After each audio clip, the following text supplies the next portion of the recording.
یاد رکھ لیں، یہ نام اہل سنت ہے۔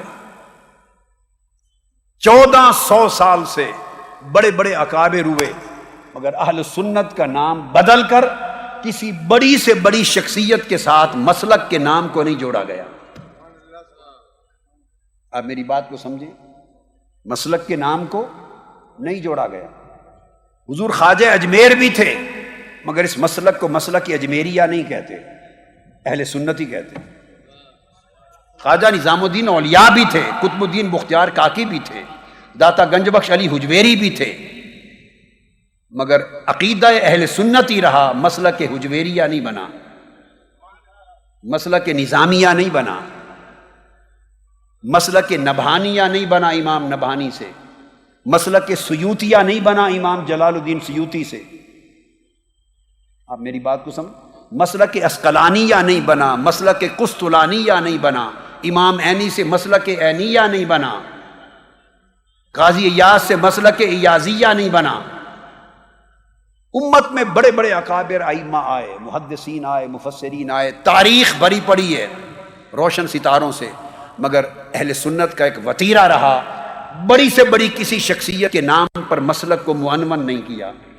حضور علیہ السلام نے فرمایا تھا ما انا علیہ و اصحابی، مسلک عقیدہ وہ جس پر میں اور میرے صحابہ، میں سے مراد حضور کی سنت اور صحابہ سے مراد جماعت صحابہ۔ یہ نام آقا علیہ السلام نے رکھ دیا تھا اہل السنت والجماعہ۔ اب قیامت تک اس مسلک کا نام بدلنا حضور کے رکھے ہوئے نام سے انحراف کرنے کے مترادف ہے، آقا علیہ السلام سے انحراف کرنے کے مترادف ہے۔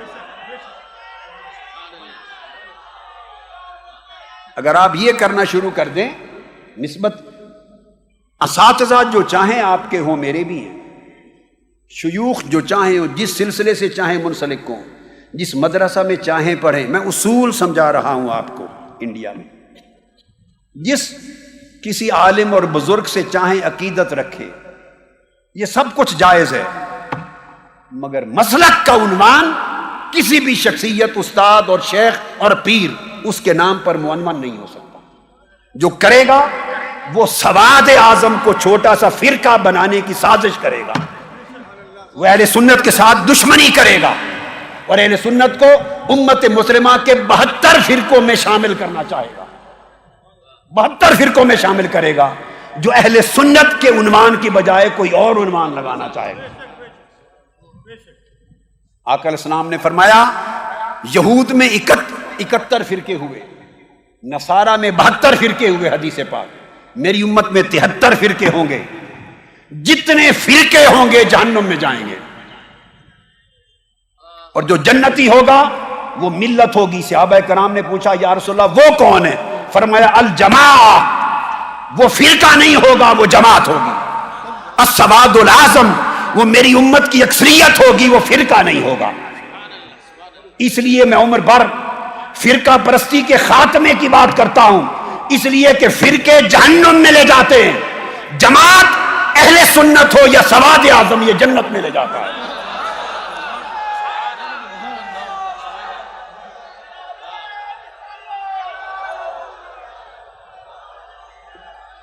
میرے اساتذہ میں اعلیٰ حضرت مولانا شاہ احمد رضا خان رحمۃ اللہ تعالی علیہ بھی ہیں، ایک واسطے سے۔ میرے اساتذہ میں حضرت مولانا عبدالحی بحر العلوم مولانا عبدالحی فرنگی محلی بھی ہیں، حضرت مولانا عبد الباقی محدث لکھنوی کے طریق سے۔ تو میں اگر اساتذہ کے نام سے ہم مسلک رکھنے شروع کر دیں تو پھر میں لکھنوی بھی کہلاؤں، کوئی دہلوی کہلائے،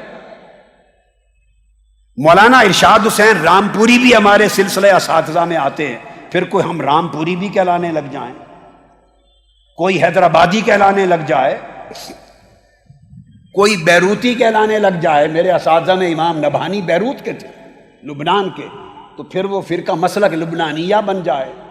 ہمارے اساتذہ میں امام محمد بن جعفر الکتانی ہیں، جو امام نبہانی اور اعلیٰ حضرت کے بھی شیخ ہیں، اعلیٰ حضرت کے شیخ ہیں۔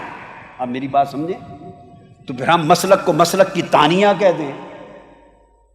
شیخ محمد المکی الکتانی، شیخ محمد الفاتح الکتانی ہیں، فاس کے اکابر ہیں، شنقیط کے اکابر ہیں، مکہ اور مدینہ کے اکابر ہیں، محدثین ہیں جگہ جگہ کے.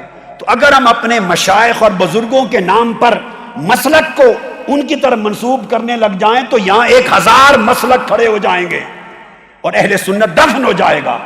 لہذا اہل سنت کی پہچان کے لیے میری پہلی نصیحت یہ ہے ہند والو کہ مسلک کی کوئی نسبت کسی شخصیت کی طرف نہ کریں، نہ کسی مدرسہ کی طرف کریں، نہ کسی پیر کی طرف کریں، نہ کسی خانوادے کی طرف کریں، نہ کسی شہر کی طرف کریں. مسلک کی نسبت صرف مصطفیٰ کی طرف اور جماعت صحابہ کی طرف رہے گی.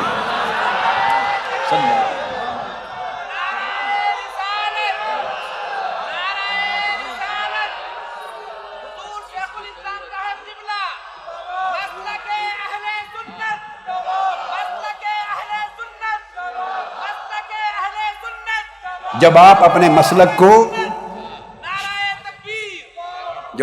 مسلک کو شخصیتوں کی طرف یا مدرسوں کی طرف یا اپنے پیروں اور سلسلوں کی طرف اور شہروں کی طرف منسوب کرنے لگ جائیں گے تو آپ کا سواد اعظم ٹکڑوں میں بٹ جائے گا اور آپ فرقے بن جائیں گے، اور فرقے حضور نے فرمایا 72 کے 72 فرقے جہنم میں جائیں گے.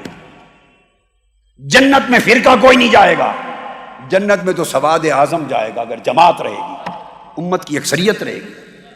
پھر پاکستان اور ہندوستان والوں یہ سمجھو کہ جو گورکھ دھندے آپ کے ہیں، جو مسائل آپ کے ہیں، جن باتوں پر آپ فتوے لیے پھرتے ہیں، انہیں ہندوستان سے باہر تو ان باتوں کو جانتا ہی کوئی نہیں. وہ اہل سنت جو ملک کے شام میں رہتے ہیں ان پر کیا کہیں گے؟ وہ جو مصر میں کل اہل سنت ہیں ان پر کیا فتویٰ لگائیں گے؟ وہ سنی ہیں یا نہیں؟ وہ فلاں کے بارے میں کیا کہتے ہیں، فلاں کے بارے وہ فلاں بلا کو جانتے ہی نہیں. اردن و فلسطین میں اہل سنت ہے کیا کہیں گے؟ عراق میں اہل سنت ہے ان پر کیا کہیں گے؟ ان کو تو پتہ ہی نہیں. یہ ہمارے ہند کے معاملات ہیں. تو ہندوستان کو مسلک اہل سنت کے اوپر نہ چڑھاؤ، مسلک کو ساری دنیا کے اوپر رہنے دو. میری بات سمجھیں آپ؟ مسلک کو ہند، سندھ اور پاکستان اور بنگلہ دیش سے اوپر نہ کرو، نہ علاقے کو نہ بڑھاؤ. چونکہ مسلک تو مغرب میں بھی اہل سنت، سوڈان میں بھی اہل سنت، لیبیا میں بھی اہل سنت، لیبیا کے بعد الجزائر میں بھی اہل سنت، ٹیونس میں بھی اہل سنت، عراق اور فلسطین اور اردن میں بھی اہل سنت، ملائیشیا انڈونیشیا میں بھی اہل سنت. ارے اہل سنت کا عقیدہ آقا کا میلاد ماننے والوں کا عقیدہ، حضور کی غلامی محبت کا دم بھرنے والوں کا عقیدہ تو دنیا کی 50 مسلمان ریاستوں میں ہے، بلکہ 56 میں سے کم از کم 52 اسلامی ریاستوں میں ہے.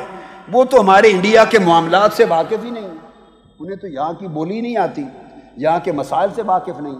اگر آپ مسلک کے فیصلوں کے لیے یہاں کے گورکھ دھندے اور فتوے اور پمفلٹ اور تماشا شروع کر دیں گے تو ساری امت کہاں جائے گی؟